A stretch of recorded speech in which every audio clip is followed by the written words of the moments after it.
Man stepped too close to the edge of a cliff, losing his footing and falling, causing the woman behind him to scream out loud.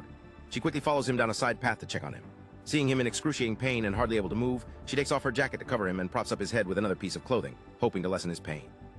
Fortunately, he can no longer feel his own arms and suggests the woman to find some wood to use as a makeshift splint for his broken arm. The pain is so intense, he's finding it hard to breathe.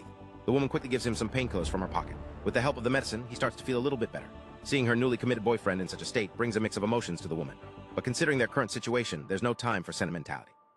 Need to keep moving despite her boyfriend's pain. They've been stranded on the mountain range for 5 days with no food left. In the midst of their journey, the man starts vomiting uncontrollably, forcing the two to rest.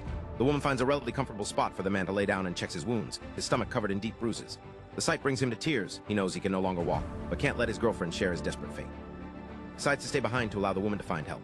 The woman, heartbroken, agrees and leaves him behind, making him promise to hold on till she brings back help. Not long after, the woman stumbles into a forest. Exhausted to the point of falling, she hears a noise and freezes in fear as she sees a wolf in her line of sight. Having not eaten for days, adrenaline kicks in and she starts to run, although a weary woman is no match for the swift beast. The wolf begins catching up to her. She climbs up a tree with every bit of strength she has left to reach a distant branch and swings it at the wolf, startling it away. Seeing the wolf retreat, she quickly gets down and tries to escape, but trips on a fallen tree branch. The wolf is on her again. Desperate, she takes off her jacket and wraps it around her arm, ready to fight back.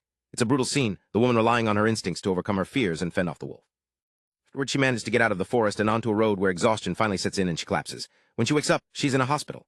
When she asks her mother about the man, her mother tells her he's in the room next door. Once they're both discharged from the hospital, they return to the cliff where they first met each other. Holding each other's hands, they marvel at the beauty and wonder of life.